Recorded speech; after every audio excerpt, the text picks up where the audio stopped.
Então, gente, dando continuidade aí à última parte, né, de direito constitucional, a parte do neoconstitucionalismo, né? Nós vimos aí, né, todas essas partes aí, desde do povo hebreu ali, quando foi criado o constitucionalismo e tudo mais. Então, assim, foi muito legal.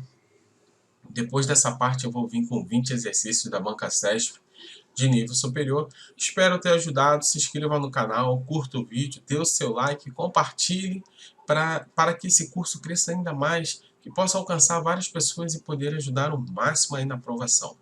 Então, o poder constituinte, gente, originário, derivado e decorrente, decorrente reformador, mutação da Constituição. Vamos ver esse assunto com mais calma em outro slide, em outra aula. Mas vamos dar uma pincelada nele aqui. O poder constituinte originário, derivado, decorrente ou reformador. Faltou aqui. Aqui o decorrente reformador ele tem as emendas e a revisão. E temos a mutação da Constituição. Então, seguindo aí para essa última parte aqui do direito constitucional de neoconstitucionalismo. Se a Constituição é norma jurídica fundamental que organiza o Estado, quem tem o poder de criar uma Constituição? Se ela é a norma suprema, o pilar, quem é que tem esse poder de criá-la? De colocar o que quer ali? Segundo o mestre Canotilho, o poder constituinte se revela sempre como uma questão de poder, de força ou de autoridade política que está em condições de, numa determinada situação concreta, criar, garantir ou eliminar uma Constituição, entendida como lei fundamental da comunidade política. Segundo Canotilho, o poder constituinte se revela sempre como uma questão de poder, força, autoridade política, que está em condições de, numa determinada situação concreta, de criar, garantir ou eliminar uma Constituição entendida como lei fundamental da comunidade política. Então, o poder constituinte é uma questão de poder, de força, de autoridade política. O artigo 1º, parágrafo único da nossa Constituição diz o seguinte: todo poder ele emana do povo, que o exerce diretamente ou por meio de representantes eleitos nos termos desta Constituição. Por incrível que pareça, mas foi questão de prova, se eu não me engano, de juiz. Hoje, delegado. Esse artigo, parágrafo único, foi questão de prova. Então, todo poder, ele emana do povo. Então, todo poder emana do povo. O poder, ele emana do povo. Que o povo exerce esse poder diretamente ou por meio de representantes eleitos. Por meio de representantes eleitos, significa que o povo exerce esse poder indiretamente. De forma indireta, nos termos desta Constituição. Então, todo poder emana do povo, que o povo exerce esse poder diretamente ou indiretamente. Indiretamente por meio de seus representantes eleitos, nos termos desta Constituição. Titular do poder constituinte. Quem é o titular do poder constituinte? Titular do poder constituinte. Quem é o titular do poder constituinte? O povo. O povo é o titular do poder constituinte. Emana o poder de quem? Do povo. Ele é o titular do poder constituinte. Então, o povo, sendo titular do poder constituinte, por meio de seus representantes eleitos, fazem a política e elaboram a Constituição. É o poder que produz a Constituição e institui uma nova ordem jurídica estatal ou a soberania a serviço do sistema representativo, segundo Bonavides. Então, titular do poder constituinte. Quem tem esse poder constituinte? O povo, através de seus representantes eleitos. Então, é o poder que produz a Constituição e institui uma nova ordem jurídica estatal, ou a soberania a serviço do sistema representativo. Então, todo o poder emana de quem? O povo. O povo que tem o poder constituinte. O titular do poder constituinte é o povo, que exerce de forma direta através de plebiscito e referendo, ou indiretamente por meio de seus representantes eleitos. Temos o poder constituinte, que nós vimos que quem é o titular do poder constituinte? O povo, que o exerce por meio diretamente, através de plebiscito e referendo, ou indiretamente, através de seus representantes eleitos. Então, o poder constituinte, que tem como titular o povo, mas o povo brasileiro não sabe disso. Eles não sabem que são o quê? Que são os titulares do poder constituinte. Porque se soubesse, o nosso país seria muito melhor. Então, o poder constituinte, que tem como povo titular, temos ali o originário e o derivado. Então, o originário, ele pode ser histórico ou revolucionário. E o derivado, que nós temos o reformador, o decorrente e o revisor. De novo, poder constituinte, que é o titular, o povo. Originário. Então, o originário é aquele que dá origem, que nasce. Pode ser histórico ou revolucionário. E o derivado? O derivado, ele dá uma ideia de reformador, decorrente, de uma revisão. Derivado. Derivado é o reformador, o decorrente e o revisor.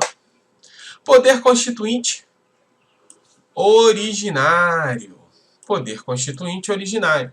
Ele é inicial, inaugural, genuíno, de primeiro grau. É aquele capaz de produzir uma constituição. Então, o poder constituinte originário, inicial, inaugural, de primeiro grau, é aquele que tem a capacidade de produzir a Constituição. Rompe totalmente com a ordem jurídica precedente.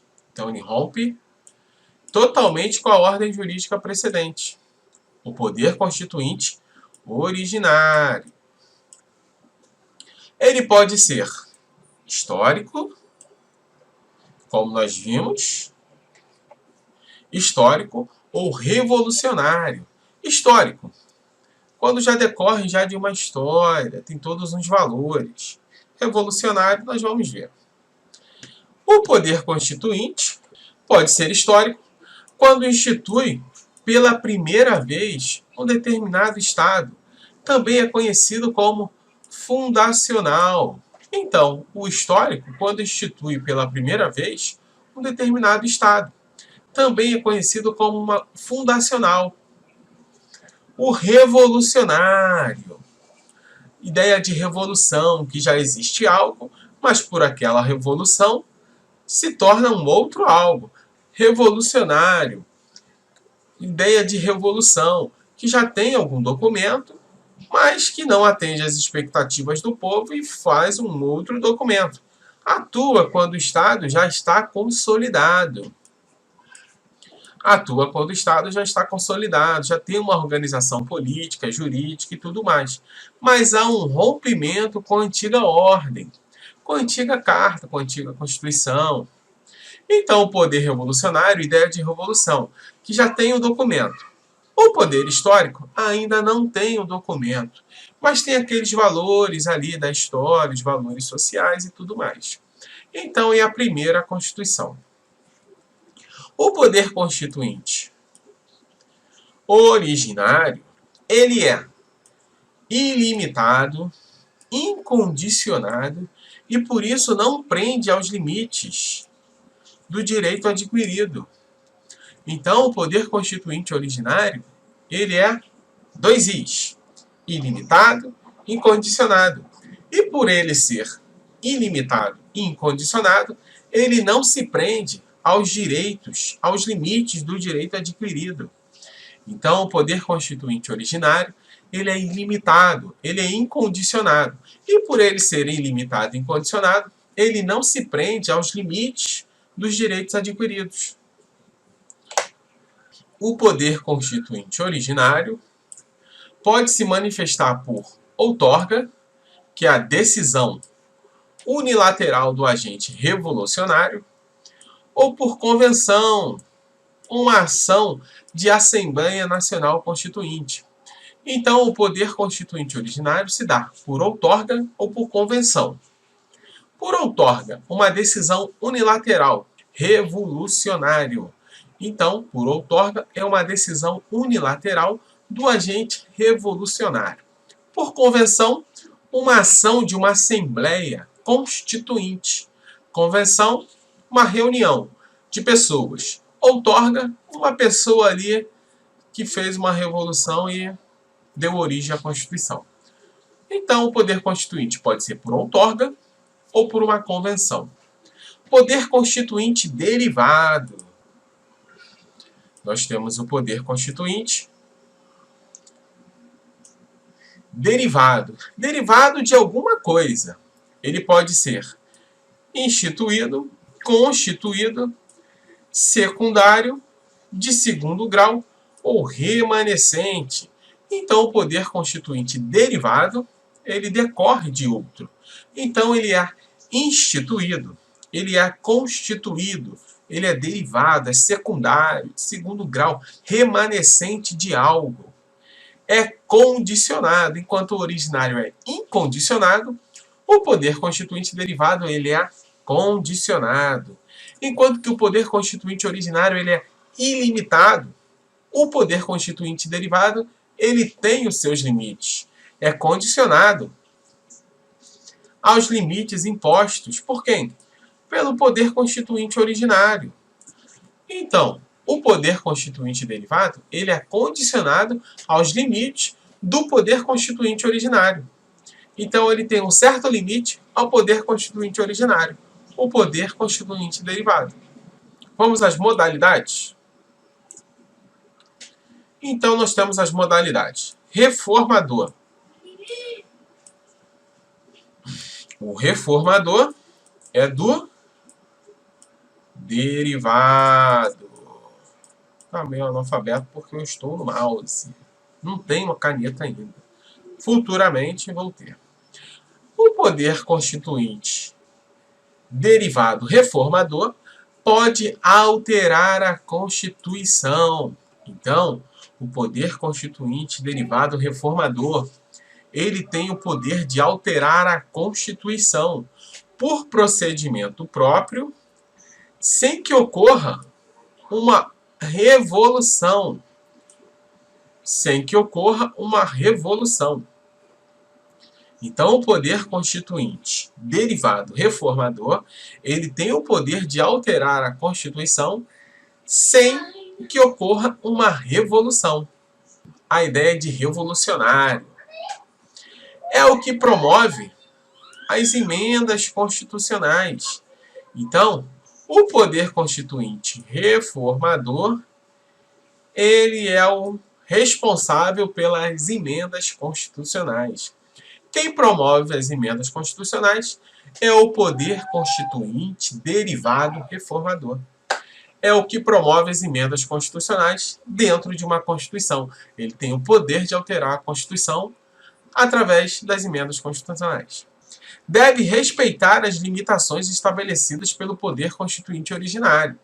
Lógico, o poder constituinte derivado reformador, ele é condicionado aos limites impostos pelo poder constituinte originário.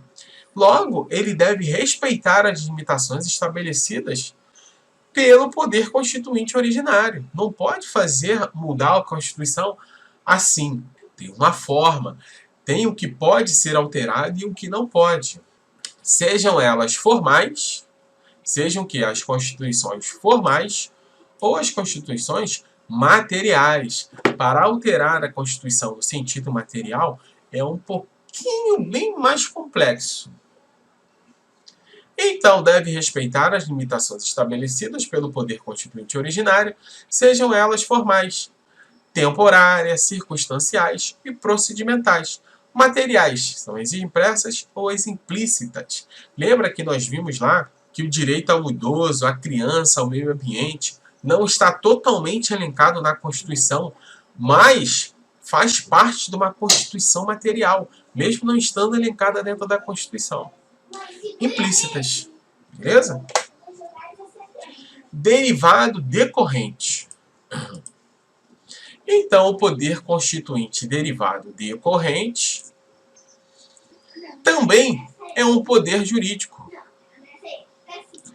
O poder constituinte derivado decorrente também é um poder jurídico, limitado pelo poder constituinte originário.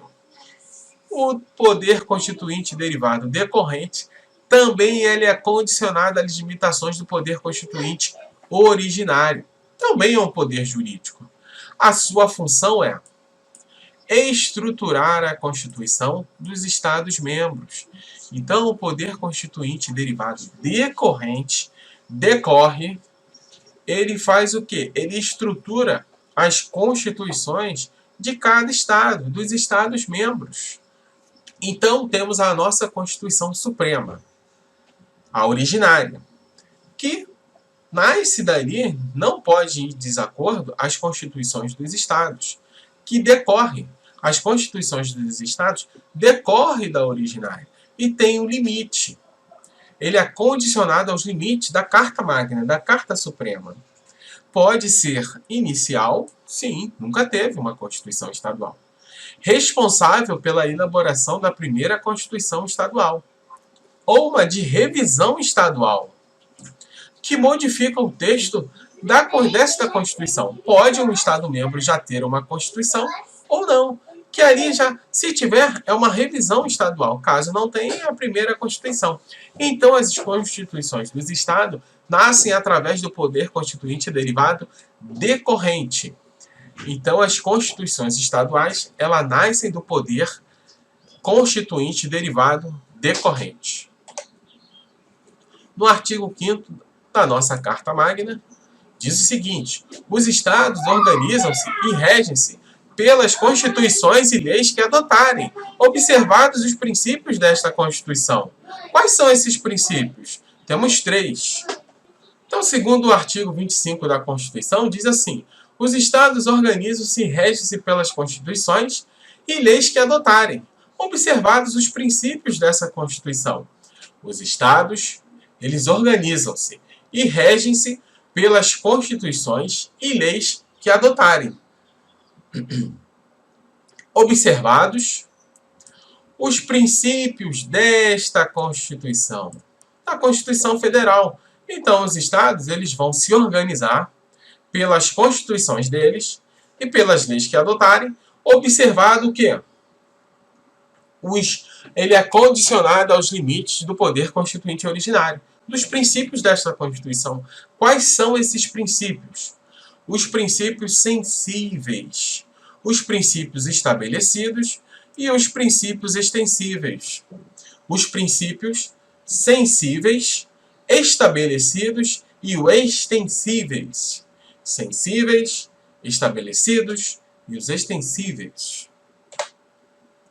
Os princípios sensíveis, no artigo 34, inciso 7º da nossa Constituição. Diz o seguinte: forma republicana.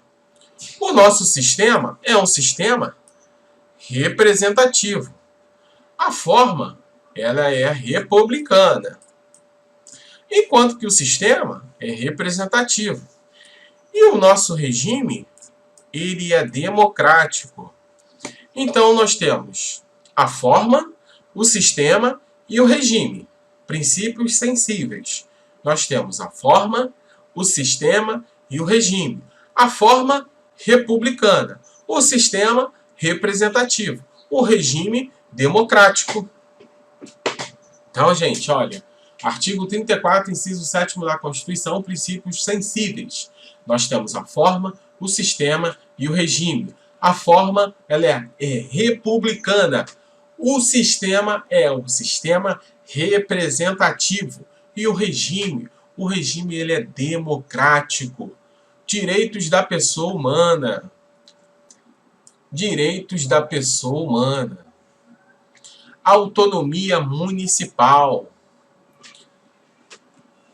Então, nós temos aqui os direitos da pessoa humana, que foram ali fundamentados lá com as constituições do século XX, XXI, pós-guerra, né? Depois da da situação que aconteceu na Guerra Mundial em relação ao Hitler. Então, direitos da pessoa humana. Autonomia municipal. Os municípios têm autonomia para se organizarem. A prestação de contas da administração pública. Importante a prestação de contas da administração pública. Senão a corrupção reina. Já reina prestando conta, imagine não prestando. Direta e indiretamente, a aplicação do mínimo exigido da receita resultante de impostos estaduais, compreendida proveniente de transferências. Então, direta e indireta, a aplicação do mínimo exigido da receita resultante de impostos estaduais, compreendida proveniente de transferências, na manutenção e desenvolvimento do ensino e nas ações e serviços públicos de saúde. Eu acho que na educação é 25% da receita. Então, os estados e os municípios precisam gastar 25% de sua receita com a educação. Eu não lembro bem a saúde e os serviços públicos, mas a educação é 25% de suas receitas. Os outros 75% vêm da União. Princípios estabelecidos estipulam as limitações ou vedações. Princípios estabelecidos. Quais são os princípios estabelecidos? Eles estipulam, eles são os responsáveis pelas limitações ou vedações. Então, os princípios estabelecidos, eles estipulam as limitações ou as vedações. São os responsáveis pelas limitações ou as vedações, são os princípios estabelecidos. Limitações ou vedações. Laicidade. O nosso Estado é laico, né? Não tem uma religião oficial. Está lá no artigo 19, inciso 1º da nossa Constituição. A laicidade. Proibição de intervir nos municípios. Então, a União não pode sair intervindo assim. Então, em regra, é proibida a intervenção nos municípios. Artigo 35. Vedação de invadir competência. Então, cada um no seu quadrado. Cada um tem o seu quadrado. Vedação de invadir as competências. Limitações ao poder de tributar. Limitações ao poder de tributar. Vedações de invadir competências, está com o estado da pandemia, né? Então, cada governo faz o que achar melhor para o seu estado. Assim como o prefeito da sua cidade acha que for a melhor para cada cidade, para o seu município. De fechar as lojas, de fechar os shoppings, os cinemas, aeroportos. Então, está aqui. Vedação de invadir competência. Limitações ao poder de tributar. Então, tem ali os impostos, os tributos do município, do Estado e da União, cada um com os seus. Princípios extensíveis. Então, nós temos aqui os princípios extensíveis, relacionados à estrutura da federação. Os princípios extensíveis, eles estão relacionados à estrutura da federação. Então, aqui, ó, extensível, da ideia de quê? De uma extensão. Então, está relacionada à estrutura da federação. Princípios e regras administrativos. Princípios e regras administrativos, que está lá, né, no artigo 37 a 41, são os artigos da administração pública. E as regras orçamentárias, no artigo 165 e seguinte. Então, princípios e regras da administração pública. Está ali todos os artigos da administração pública para se organizar e tudo mais. E está a estrutura da federação. Nós temos aqui agora o poder constituinte derivado revisor. O poder constituinte derivado revisor também é vinculado aos termos estabelecidos pelo poder constituinte originário. Logo, ele é condicionado às limitações do poder constituinte originário. Por ele, tem-se um processo simplificado de alteração. O poder constituinte derivado revisor, ele tem um processo simplificado de alteração constitucional, que não tem os mesmos requisitos aplicáveis às propostas de emendas à Constituição. Temos lá o artigo 3º da DCT que nos diz: a revisão constitucional será realizada após 5 anos, contados da promulgação da Constituição, pelo voto da maioria absoluta dos membros do Congresso, em sessão unicameral. Então, o artigo 3º aqui, ele deixou uma brecha, dando a entender que a nossa Constituição é aberta. Lembra lá? dizendo que a revisão constitucional ela pode ser feita após 5 anos contados da promulgação da Constituição, que foi em 88, 89, 90, 91, 92, 93. O que acontece? Poderiam colocar nessa revisão o que acharem melhor na Constituição em prol da população do Estado do povo brasileiro. Então só aconteceu o quê? Uma revisão. O ADCT, a nossa Constituição, ela só deu esse poder de fazer uma vez. Então, o poder constituinte derivado revisor não pode ter mais. Ele aconteceu uma vez. A revisão constitucional será realizada após 5 anos, contados da promulgação da Constituição, pelo voto da maioria absoluta dos membros do Congresso, em sessão unicameral. E ela já aconteceu esse poder constituinte derivado revisor. Logo, é diferente do poder constituinte derivado reformador, que acontece com as emendas. O poder constituinte derivado reformador é o poder de modificar a Constituição, poderia modificar a Constituição sem aquela formalidade toda que tem para as emendas. As emendas é um processo mais complexo, aqui é um processo mais rápido. E de acordo com o processo estabelecido pelo originário, a competência constituinte derivada, ou a constituinte de segundo grau. O poder constituinte derivado reformador é o poder de modificar a Constituição, de acordo com o processo estabelecido pelo poder originário. Então, o poder constituinte originário, ele deu essa forma, ele falou, a forma vai ser essa do revisor. Então, foi uma forma rápida ali, né? A competência constituinte derivada ou constituinte de segundo grau. Previsão artigo 59, 1 da Constituição. O processo legislativo compreende a elaboração de emendas à Constituição. A elaboração de emenda é uma forma mais complexa de ser, mais demorada. Limitações materiais. Dizem respeito aos assuntos que não podem ser abolidos por emenda constitucional. Nós temos aqui, muito importante, as limitações materiais. Lembra lá a Constituição Material, os direitos fundamentais e tudo mais? As limitações materiais dizem respeito aos assuntos que não podem ser abolidos através de quê? De emendas constitucionais. Nós temos as limitações materiais que dizem respeito aos assuntos que não podem ser abolidos através de emendas constitucionais. São dogmas que o constituinte originário não permitiu serem o quê? Objeto de reforma supressiva. Claro que isso não é absoluto, nós vamos ver. Então, as limitações materiais dizem respeito aos assuntos que não podem ser abolidos através de uma emenda constitucional.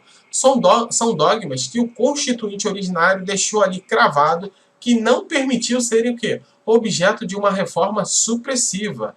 Supressiva. Limitações materiais expressas estão elencadas na Carta Magna, mencionadas na Constituição. É o famoso artigo 60, parágrafo 4º, né? As cláusulas pétreas.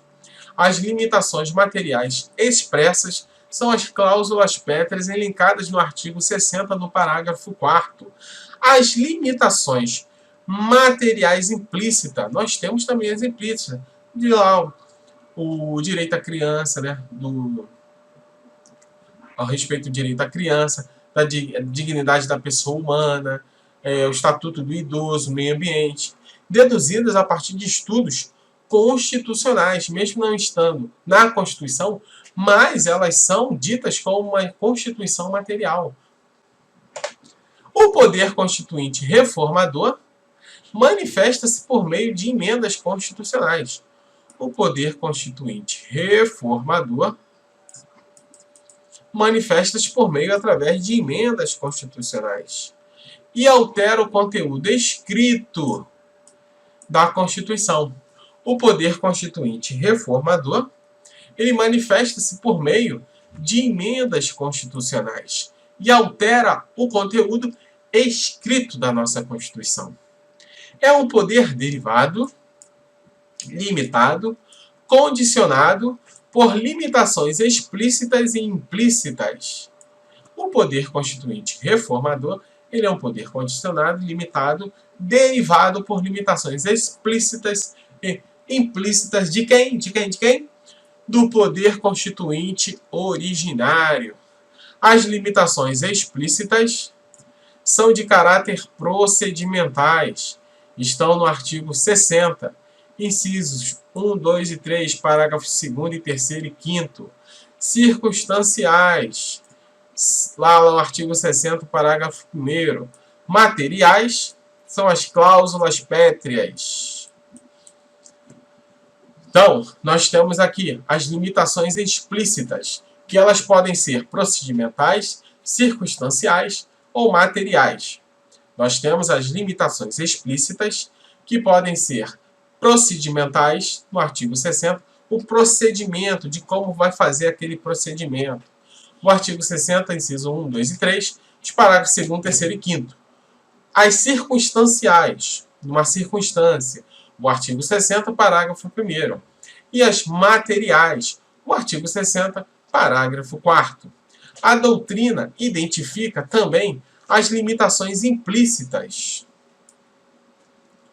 Nós temos também as limitações implícitas, como uma impossibilidade de se alterar o titular do poder constituinte originário e o titular do poder constituinte derivado reformador, bem como a proibição de violar as limitações expressas, não tendo sido adotada no Brasil, portanto, a teoria da dupla revisão. Só teve uma revisão após 5 anos. Lembra lá no artigo 3º da DCT? Ou seja, uma primeira revisão acabando com a limitação expressa e a segunda reformando aquilo que era proibido. Então, a doutrina identifica também as limitações implícitas, como uma impossibilidade de se alterar o titular do poder constituinte originário.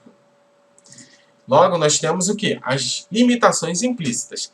É a impossibilidade de se alterar o titular. Quem é o titular do poder constituinte originário? O povo. O povo é o titular do poder constituinte originário. Logo, não pode alterar o titular do povo, o titular desse poder constituinte originário, que é o povo. Não pode ser alterado. E o titular do poder constituinte derivado reformador. Então, a doutrina, ela identifica as limitações implícitas, como a impossibilidade de se alterar o titular do poder constituinte originário. Informação importante. Então, as limitações implícitas é a impossibilidade de se alterar o titular do poder constituinte originário, o povo. E o titular do poder constituinte derivado reformador? Então, as limitações implícitas, ela impossibilita de alterar o titular do poder constituinte originário e também o titular do poder constituinte derivado reformador.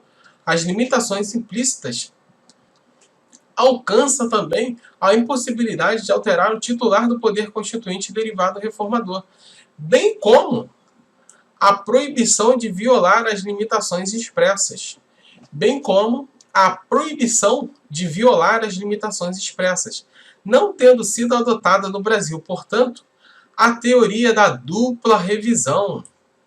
Ou seja, uma primeira revisão acabando com a limitação expressa e a segunda reformando aquilo que era proibido.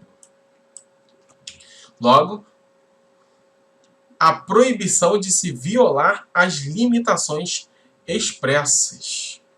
Então, não pode violar as limitações expressas que está no poder constituinte originário. Se o artigo DCT fala uma revisão, é uma revisão. Limitações procedimentais. As limitações procedimentais. Então, nós temos 3, As limitações explícitas. Nós temos as procedimentais, as circunstanciais. Isso, nós temos as limitações explícitas, que são as procedimentais, as circunstanciais e materiais. Então, vamos lá nas procedimentais.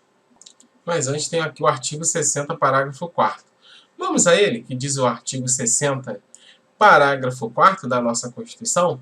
São as cláusulas pétreas. Não será objeto de deliberação a proposta de emenda tendente a abolir. Não será objeto de deliberação a proposta de emenda constitucional tendente a abolir. Então, você aí que se elegeu não sabendo nada, olha aí, você tem que ter o artigo 60, parágrafo 4º, tem que ler todo dia. A forma federativa de Estado, você não pode alterar a forma do nosso Estado, que é de federativa, federação. Não pode alterar o voto direto, secreto, universal e periódico, a separação dos poderes, os direitos e as garantias individuais, que são os direitos de primeira dimensão. Limitações materiais implícitas. Então está aqui, não é tendente a abolir proposta através de emenda. A forma federativa de Estado, o voto direto, secreto, universal e periódico, a separação dos poderes, os direitos e garantias individuais. Temos as limitações materiais implícitas. As limitações materiais implícitas, a titularidade do poder constituinte derivado. Não pode o que? Alterar a titularidade do poder constituinte derivado. Procedimentos de emenda constitucional. Então, para fazer aquela emenda, tem todo um procedimento. Então, não pode alterar esse procedimento. O procedimento de uma criação de uma emenda, ele é muito complexo e demorado. Logo, não pode alterar o procedimento da emenda. Princípios fundamentais. Distribuição de competência entre os entes federativos. As limitações materiais implícitas. Titularidade do poder constituinte derivado, que são o quê? A titularidade do poder constituinte derivado dão aos estados para poder fazer as suas constituições, né? Procedimentos de emenda constitucional é um procedimento complexo, procedimento formal. Princípios fundamentais, distribuição de competência entre os entes federativos. As limitações procedimentais. É uma regras do processo legislativo para a criação de emendas. Regras do processo legislativo para a criação de uma emenda constitucional. Então, ó, as limitações explícitas e implícitas. As limitações explícitas têm o caráter procedimental, circunstancial e material. Nas limitações implícitas, a impossibilidade de alterar o titular do poder constituinte originário, assim como o titular do poder constituinte derivado reformador. Proibição de se violar as limitações expressas, não tendo sido adotada no Brasil, portanto, a teoria da dupla revisão. Uma primeira revisão acabando com a limitação expressa e a segunda reformando aquilo que era proibido. Reformando aquilo que era proibido. Se é proibido que abolir, os direitos e tudo mais aqui das cláusulas, artigo 60. Que se encontra aqui, ó.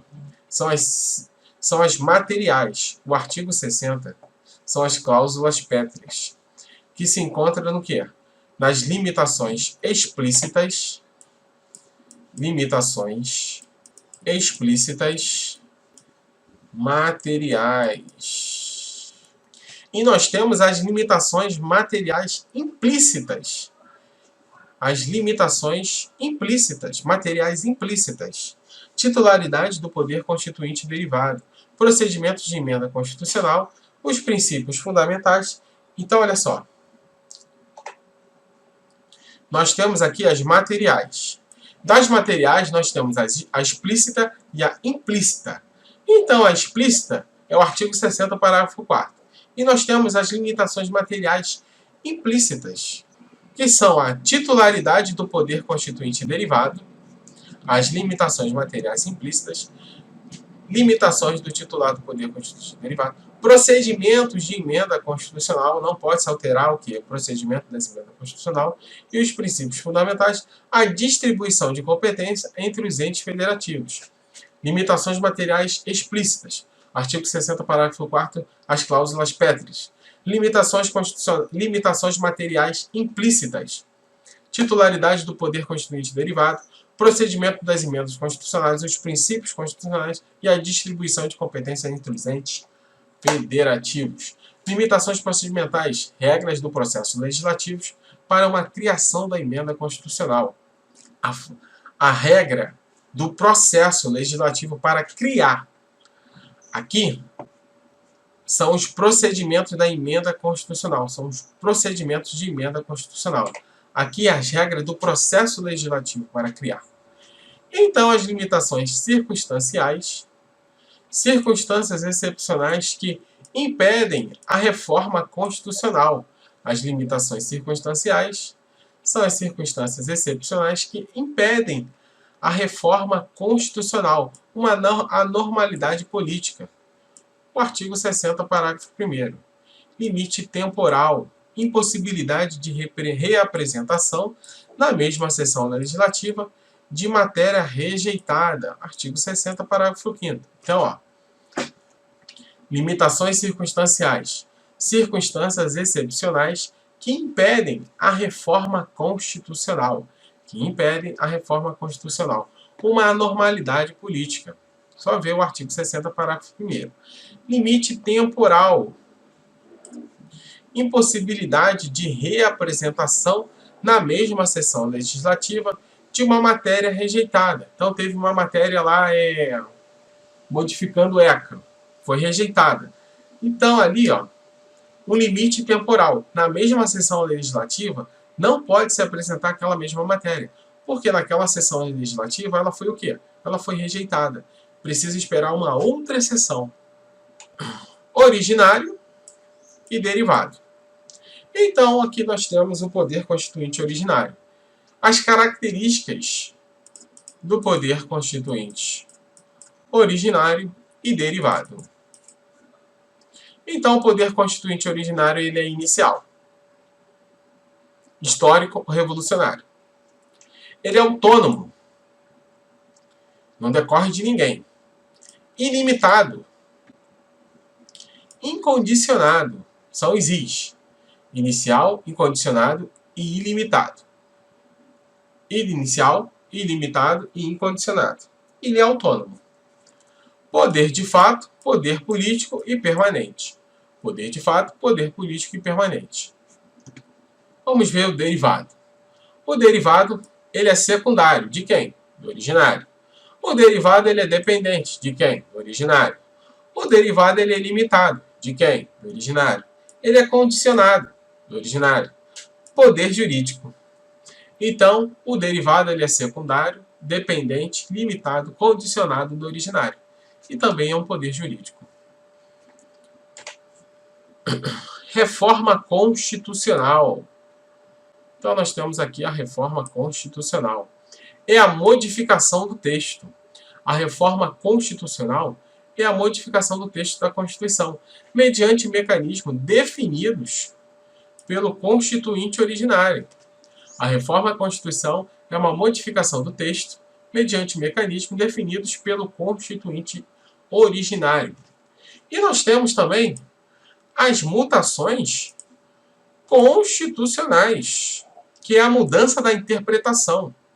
Não é a mudança do texto, mas da interpretação. As mutações constitucionais é a mudança que não está no texto, mas sim na interpretação. As mutações constitucionais é a mudança de interpretação e não textual, e no significado do texto constitucional. Então, a mutação constitucional está na interpretação e no significado do texto, e não propriamente no texto. Observe-se que o texto ele fica inalterado, permanece inalterado. O que muda é a interpretação que se faz dele. Com o decorrer do tempo, né? Uma Constituição futurística aberta, então vai se, com o decorrer do tempo, ela vai se o quê? Se modificando a interpretação. Mutações constitucionais são processos informais de mudança. As mutações constitucionais é um processo informal de mudança que demonstra o caráter dinâmico. Da Constituição. Ela demonstra o caráter dinâmico da Constituição. E dito isso, a nossa Constituição ela é o quê? Ela é uma Constituição aberta. São descobertos ou atribuídos novos sentidos. São descobertos ou atribuídos novos sentidos que ainda não haviam sido ressaltados. Isso pode se dar pela interpretação ou pela construção, bem como pelos usos e os costumes constitucionais. Pela interpretação, pela construção, usos e costumes constitucionais. O poder constituinte difuso se refere às mutações constitucionais. O poder constituinte difuso se refere às mutações constitucionais. Então, o poder constituinte difuso se refere às mutações constitucionais. Entendeu? Poder constituinte difuso relaciona-se quem? A mutação constitucional. Poder constituinte difuso está relacionado à mutação constitucional, à mudança da interpretação da Constituição, de um novo significado, sem mudar o texto da lei. É um mecanismo informal, através do qual são construídas novas interpretações aos dispositivos constitucionais com a transformação do sentido, sem que se opere qualquer modificação no seu texto. Então, o poder constituinte difuso está relacionado à mutação constitucional com um mecanismo informal e são construídas novas interpretações dos dispositivos constitucionais, transformando-se com a transformação do sentido, sem que se opere a transformação do texto da lei. Sustenta-se que a mutação constitucional ocorre devido às características de algumas normas constitucionais. Sustenta que a mutação constitucionais ocorre devido a características de algumas normas constitucionais, como nas de conteúdo aberto. Então, a nossa Constituição é uma norma constitucional de conteúdo aberto, imprecisos, os quais abrem margens para que os intérpretes do direito preencham sua interpretação. Mutação constitucional ocorre devido às características de algumas normas constitucionais, como nas de conteúdo abertos e imprecisas, os quais abrem margens para que os intérpretes do direito preencham sua interpretação. Elas precisam de um caso concreto para adquirir seu sentido, como é o caso dos direitos fundamentais. Precisam de um caso concreto para quê? Para adquirir o seu sentido. Assim, a mutação constitucional estaria associada à plasticidade de algumas normas constitucionais que teriam seu sentido e alcance modificados em virtude de alguma mudança na realidade que permitiria uma evolução através da interpretação. Então, a mutação constitucional estaria o quê? Associada à plasticidade de algumas normas constitucionais que teriam seu sentido e alcance modificado em virtude de alguma mudança na realidade, que permitiria uma evolução através da interpretação. Soma-se ao poder constituinte de reforma um mecanismo mais simples e informal de alteração da Constituição, que visa evitar o descompasso entre o texto constitucional e novas demandas sociais. Soma-se com o poder constituinte de reforma um mecanismo mais simples e informal, que é a mutação constitucional, o poder constituinte difuso. Então surge o poder constituinte difuso, que é uma alteração da Constituição que visa evitar o descompasso entre o texto constitucional e novas demandas sociais. Da mesma forma, diferencia-se o poder constituinte difuso do poder constituinte de reforma. Da mesma forma, diferencia-se o poder constituinte difuso do poder constituinte de reforma. Então, diferencia-se o poder constituinte difuso do poder constituinte de reforma, pois o último poder constituinte de reforma conta com um procedimento previamente estabelecido para a alteração da Constituição, enquanto que o poder constituinte difuso é simples e informal. Para Barroso, a mutação constitucional consiste em uma alteração do significado de determinada norma da Constituição, sem observância de um mecanismo constitucional previsto. Para Barroso, a mutação constitucional consiste em uma alteração do significado de determinada norma constitucional, sem a observância de um mecanismo constitucionalmente previsto ali para aquela modificação. E, além disso, sem que tenha havido qualquer modificação no texto. Esse novo sentido ao alcance do mandamento constitucional pode decorrer de uma mudança na realidade fática ou de uma nova percepção do direito, uma releitura que deve ser considerado ético ou justo. Para que seja legítima, a mutação precisa ter um lastro democrático. Então, para que seja legítima, a mutação precisa ter um lastro democrático. Importante. Lei anterior não pode ser inconstitucional em relação à Constituição superveniente. Informação importante. Uma lei anterior à Constituição, então a nossa Constituição ela é de 88. Uma lei anterior aqui, o Código de Processo Penal, assim como o direito penal. Não pode ser inconstitucional em relação à Constituição de 88, superveniente, pois ela é o quê? Ela é recepcionada. Então, o Código de Processo Penal e o direito penal, eles foram o quê? Eles foram recepcionados.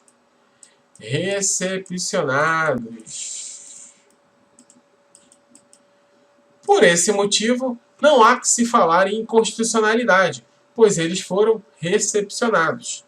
Então, uma lei anterior à Constituição de 88, ela é recepcionada e não pode ser considerada inconstitucional, pois ela é recepcionada em relação à Constituição superveniente. Precisa verificar se é materialmente compatível. Verifica se ela é materialmente compatível. Caso contrário, será não recepcionada e não inconstitucional. Então, importante. O CPP e o direito penal, eles são de 1940, 41, por aí. É antes da Constituição, que é de 88. Então, a Constituição recepcionou.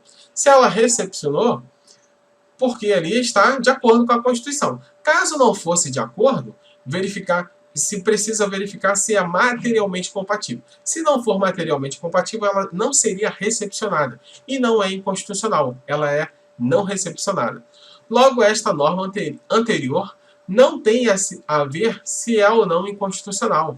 Então, a norma anterior nada a ver tem se é inconstitucional ou não, em relação à Constituição superveniente.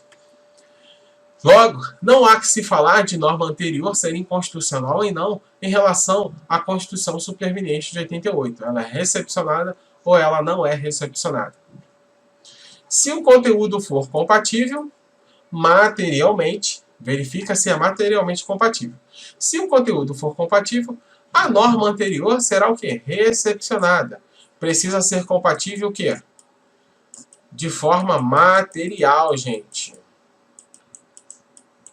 Por quê? Não precisa a ideia de formal, porque a ideia de como ela foi criada lá, a forma que ela foi criada, não interessa. O que interessa é o quê? O conteúdo, materialmente.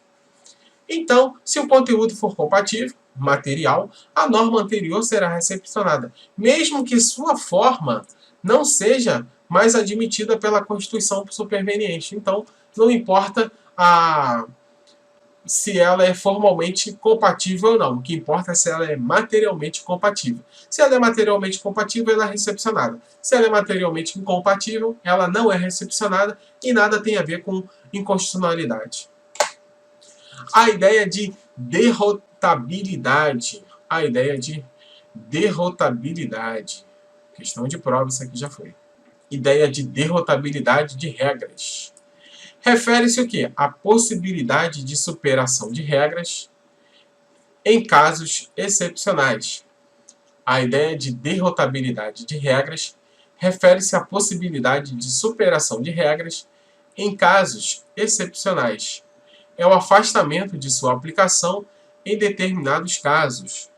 O afastamento de sua aplicação em determinados casos. Então, a ideia de derrotabilidade de regras refere-se à possibilidade de superação de regras em casos excepcionais. é o afastamento de sua aplicação em determinados casos. A norma não é retirada do ordenamento. A norma, ela não é retirada do ordenamento. Apenas cria-se uma exceção em situações em que a incidência da regra poderia produzir uma injustiça tão grave que parece intolerável ou quando surgisse uma hipótese de colisão de regras que não pudesse ser superadas pelas técnicas hermenêuticas normais.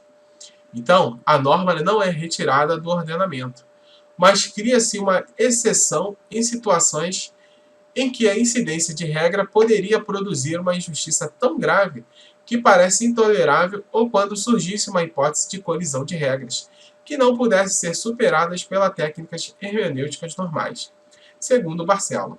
Então, ideia de derrotabilidade de regras, a possibilidade de supressão de regras em casos excepcionais, ou afastamento de sua aplicação em determinados casos. A norma não é retirada do ordenamento. Então, nós temos aqui que a norma não é retirada do ordenamento.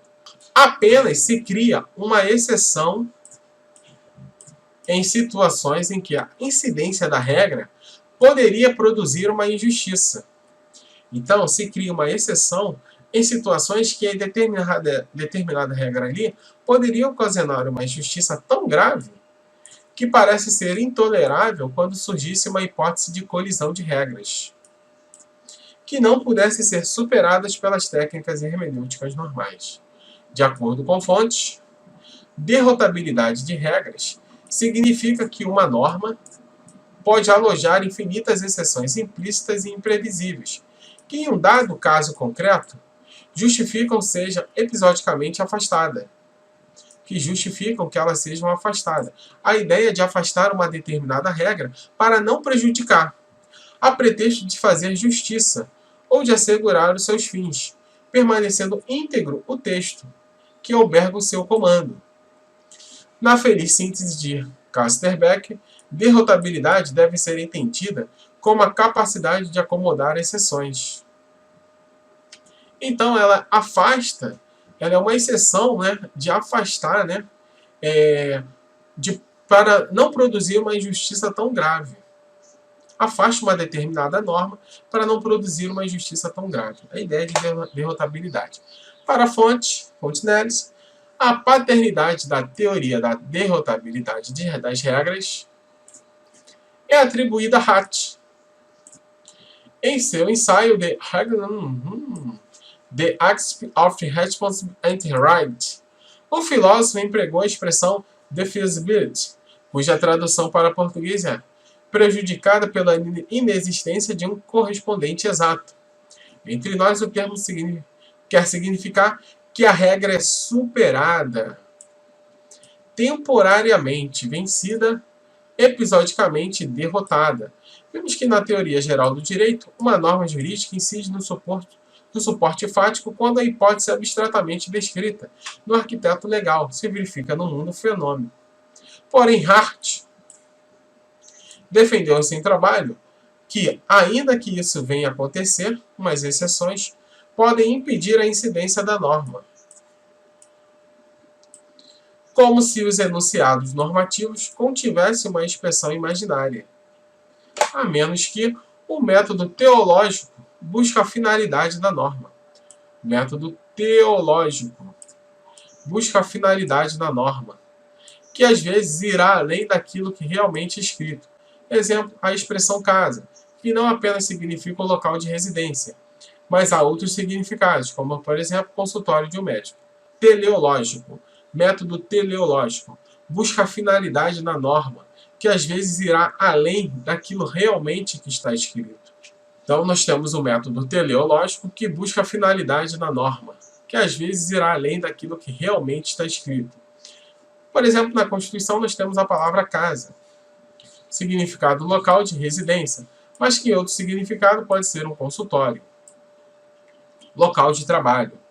A interpretação da Constituição, sob o método histórico, busca investigar as origens dos conceitos e institutos pelo próprio legislador constituinte. A interpretação da Constituição sob o método histórico busca investigar as origens dos conceitos e institutos pelo próprio legislador constituinte. Tradicionalmente, a doutrina brasileira classifica as normas constitucionais quanto à sua aplicabilidade em 3 espécies. Nós vamos ver esse assunto aqui com mais calma, só estou pincelando ele aqui. Então, a doutrina classifica as normas constitucionais em 3 espécies. Normas de eficácia plena, normas de eficácia contida e as normas de eficácia limitada. Então, a doutrina brasileira classifica as normas constitucionais quanto à sua aplicabilidade em 3 espécies. As de eficácia plena, aplicabilidade direta, imediata e integral. Nós temos as de eficácia contida, aplicabilidade direta, imediata, talvez não integral. E nós temos a eficácia limitada. A aplicabilidade ela é imediata ou reduzida. Como explica Pedro Lenza, as normas constitucionais de eficácia contida,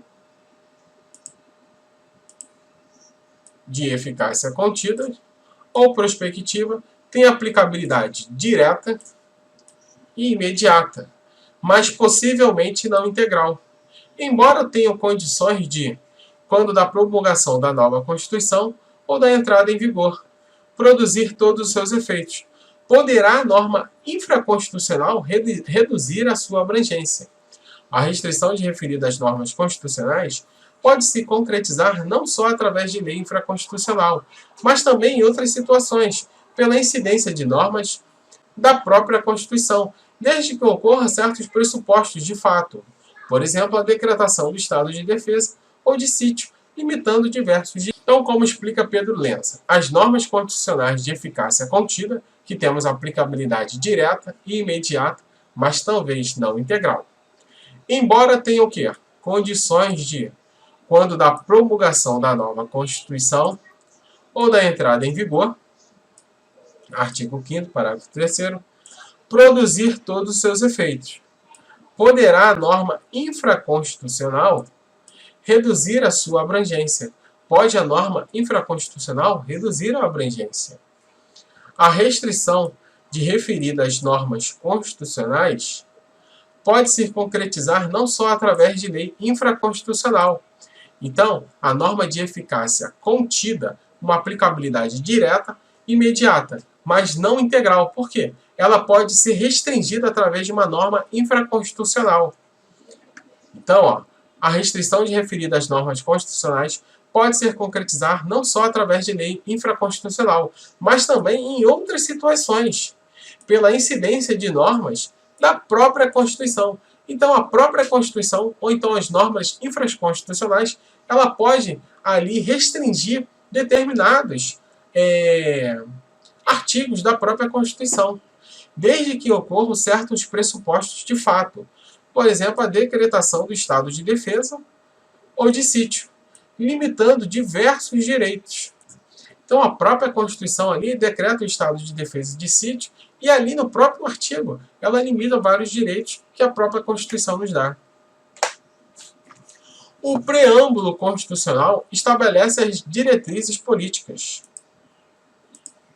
O preâmbulo constitucional estabelece as diretrizes políticas, filosóficas e ideológicas. O nosso preâmbulo, ele define as diretrizes políticas, filosóficas e ideológicas. O nosso preâmbulo define as diretrizes políticas, filosóficas e ideológicas. E pode servir como elemento de interpretação e argumentação. O preâmbulo ele pode servir de elemento de interpretação e de argumentação. Pode-se argumentar e interpretar o preâmbulo ali da nossa Constituição. Contudo, cabe destacar que não poderá ser usado como paradigma comparativo em eventual ação de declaração de inconstitucionalidade. Logo, não pode ser usado comparativo em eventual ação de declaração de inconstitucionalidade. a doutrina constitucional majoritária e a jurisprudência do STF consideram que o preâmbulo constitucional não tem força congente. Tanto a doutrina quanto o Supremo já consideram que o preâmbulo constitucional não tem força congente. Então, a doutrina e a jurisprudência, né, não consideram o preâmbulo com força congente. Então, cogente, gente, é aquilo que é realmente necessário, que é imprescindível. Então, é um adjetivo que qualifica o que deve ser necessariamente observado. É aquilo que é imprescindível. Então, o preâmbulo constitucional não tem força congente. Então, congente é aquilo que é imprescindível, que é necessário. É uma espécie de introdução ao texto constitucional. Um resumo dos direitos que permearão a textualização a seguir. Ele apresenta uma narrativa histórica sobre a reunião em Assembleia Nacional Constituinte para instituir um Estado democrático e traz as projeções para o futuro ao assegurar os direitos. Então, é uma espécie de introdução ao texto constitucional, um resumo dos direitos que permearão a textualização a seguir. Ele apresenta uma narrativa histórica sobre a reunião em Assembleia Nacional Constituinte para instituir um Estado democrático e traz as projeções para o futuro ao assegurar os direitos. O princípio da unidade constitucional está relacionado à ideia de que as normas constitucionais devem ser vistas como um conjunto integrado, e a Constituição deve ser sempre interpretada na sua globalidade, como um todo, e assim as aparentes antinomias deverão ser afastadas. Por sua vez, o princípio da máxima efetividade estabelece que o sentido da norma constitucional deve ter a mais ampla efetividade social. De novo, princípio da unicidade constitucional, unidade constitucional. Princípio da unidade constitucional está relacionado à ideia de que as normas constitucionais devem ser vistas como um conjunto integrado, e a Constituição deve ser sempre interpretada na sua globalidade como um todo, e assim as aparentes antinomias deverão ser afastadas. Então, o princípio da unidade constitucional é relacionado à ideia de que as normas constitucionais devem ser vistas como um conjunto integrado. A Constituição deve ser interpretada na sua globalidade, no todo. Assim, as aparentes antinomias deverão ser afastadas. Princípio da unidade constitucional, relacionado que as normas constitucionais devem ser vistas como um conjunto integrado, ser interpretado como um todo, e deverão ser afastados o quê? As aparentes antinomias. Por sua vez, o princípio da máxima efetividade estabelece que o sentido da norma constitucional deve ter a mais ampla efetividade. Por sua vez, o princípio da máxima efetividade estabelece que o sentido da norma constitucional deve ter a mais ampla efetividade social. Para José Afonso da Silva, apresenta uma classificação das normas constitucionais baseada nos elementos constitucionais. De acordo com a distinção proposta, os dispositivos da Constituição podem ser agrupados em 5 grupos: elementos orgânicos, elementos sociobiológicos, elementos de estabilização constitucional, elementos formais de aplicabilidade e os elementos limitativos. Portanto, a DCT configura exemplos de elemento formal de aplicabilidade. Então, José Afonso apresenta a classificação das normas constitucionais baseadas em elementos constitucionais. De acordo com as distinções propostas, os dispositivos da Constituição podem ser agrupados em 5 elementos. Elementos orgânicos: uma estrutura e a organização do Estado. Elemento orgânico. Elementos socioideológicos. Uma questão social, poder de intervenção do Estado. Então, nós temos o elemento orgânico, primeiro, a estrutura e a organização do Estado. O elemento socioideológico é uma questão social e o poder de intervenção estatal. Elementos de estabilização. Elemento de estabilização constitucional. supremacia da Constituição, poder de reforma, controle de constitucionalidade. Então, o poder de estabilização constitucional, supremacia da Constituição, o poder de reformar e o controle de constitucionalidade. Então, poder orgânico, a estrutura e a organização do Estado, poder sociobiológico, questão social, poder de intervenção do Estado, elemento de estabilização constitucional, supremacia da Constituição, poder de reforma e o controle de constitucionalidade. Elementos formais de aplicabilidade. Elementos formais de aplicabilidade. O quarto, aplicabilidade, promulgação, preâmbulo e disposições transitórias. Os elementos formais de aplicabilidade, temos a aplicabilidade, promulgação, preâmbulo e as disposições transitórias. E, por fim, os elementos limitativos, que são os direitos e as garantias individuais, né? Que dá a ideia. Limitativo, limitação dos direitos e as garantias individuais são limites, tem os limites. Portanto, o ADCT configura exemplo de elemento formal de aplicabilidade, que está ali a aplicabilidade, promulgação, preâmbulo e as disposições transitórias. Então, José Afonso da Silva classifica as normas constitucionais baseadas em elementos, que são os 5. Primeiros, os orgânicos, que é a estrutura e a organização do Estado. Segundos, os elementos socioideológicos que estão ligados à questão social e ao poder de intervenção do Estado. Terceiro, elementos de estabilização constitucional ligados à supremacia da Constituição, poder de reforma e o controle de constitucionalidade. No quarto, nós temos a forma de aplicabilidade, que é a aplicabilidade, promulgação, o preâmbulo e as disposições transitórias. E no quinto, nós temos os limites limitativos, que são os direitos e as garantias individuais. Decorre da noção de supremacia da Constituição. Supremacia da Constituição, o pressuposto da superioridade hierárquica constitucional sobre as demais leis do país. Decorre da noção de supremacia da Constituição. Lembrará da pirâmide de Hans Kelsen. A Constituição está aqui no topo. Sobre as demais leis dos países que estão aqui. Basta lembrar da pirâmide de Kelsen, onde a Constituição está no topo do ordenamento jurídico. Não são todos os tratados que são aprovados, que, se aprovados, terão status constitucional. Somente aqueles que obedecem ao rito de emenda constitucional na Câmara e no Senado adquirirão tal posição hierárquica. Lembra lá que nós vimos lá uma posição do Supremo em 2008? Que não são todos os tratados que aprovados terão status constitucional.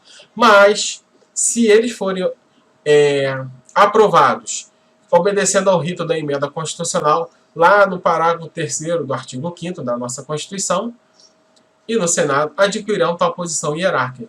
Ali está só os direitos dos tratados internacionais que versam sobre os direitos humanos. Mas o Supremo, em 2008, disse que se o tratado internacional, mesmo não se referindo ao que versa sobre direitos humanos, se forem aprovados de acordo com aquela formalidade ali, terão status de constitucional. Tratados internacionais. Os tratados internacionais de direitos humanos, aprovados sob o rito das emendas constitucionais, são considerados normas constitucionais. É a chamada abertura material da Constituição. Já os tratados internacionais de direitos humanos, sob o rito de lei ordinária, possuem status de norma supralegal. Se o tratado que versa sobre direitos dos humanos for aprovado pelo rito das emendas constitucional, terá normas constitucionais. Se ele for tratado sob o rito de lei ordinária, possui status de norma supralegal. Ou seja, abaixo da Constituição, mas acima das leis infraconstitucionais. Ainda os tratados internacionais que não sejam de direitos humanos possuem status apenas de lei ordinária. Mas, se forem aprovados segundo aquela formalidade do parágrafo 3º do artigo 5º da Constituição, terá status constitucional. Para você que gostou da aula, dê o seu like, curta o canal, se inscreva. Vamos fazer aqui um breve resumo do neoconstitucionalismo. O neoconstitucionalismo é uma etapa da evolução constitucional, isto é, todo constitucionalismo. Então, o neoconstitucionalismo é uma etapa da evolução constitucional de todo constitucionalismo. O constitucionalismo, cujos primórdios remontam à antiguidade clássica, traduz-se como sendo a busca pela limitação do poder estatal, viu? Lembra lá que nós vimos que busca a limitação do poder estatal? E o neoconstitucionalismo é a expressão dessa busca, em um contexto de reaproximação entre o direito e a moral. Então, o neoconstitucionalismo trouxe a busca entre o quê? Entre o direito e a moral. E da preocupação com o aspecto justo do direito. Então, o neoconstitucionalismo é uma etapa de evolução constitucional, isto é, do constitucionalismo. O constitucionalismo buscou o quê? A limitação do poder estatal. Lá na Antiguidade Clássica, traduz como sendo a busca pela limitação do poder estatal. E o neoconstitucionalismo, o novo constitucionalismo, o constitucionalismo pós-moderno, é a expressão dessa busca em um contexto de reaproximar. Então, ele limita o poder estatal, mas tenta reaproximar o quê? O direito e a moral. Da preocupação com o aspecto justo do direito. Desse modo, a Constituição, antes relegada a um documento de caráter meramente político, pelo menos no que se refere aos países de tradição europeia, passa a ser dotada de normatividade. Então, antes, a Constituição era meramente política. Hoje traduz um caráter mais jurídico. Desde então, há uma eficácia jurídica e a força vinculante. Então, de modo que a Constituição antes era um documento de caráter meramente político, pelo menos no que se refere aos países de tradição europeia. Passa a ser dotada de normatividade, experimentando, desde então, uma eficácia jurídica e uma força vinculante. A Constituição dotada, portanto, de uma supremacia a ser reguardada por órgãos jurisdicionais, órgãos estes a quem incumbe o controle de constitucionalidade. Precisamente aqui reside o ponto de confluência entre o objeto do nosso estudo, pois o constituinte difuso e o neoconstitucionalismo, a Constituição dotada de força normativa e vinculante, precisa a um só tempo ter resguardado a sua normatividade e se adapta às novas realidades sociais. Então, gente, para você que gostou aí da aula, não esqueça de se inscrever no canal e deixar o seu like. Então, até o próximo vídeo. Um abraço.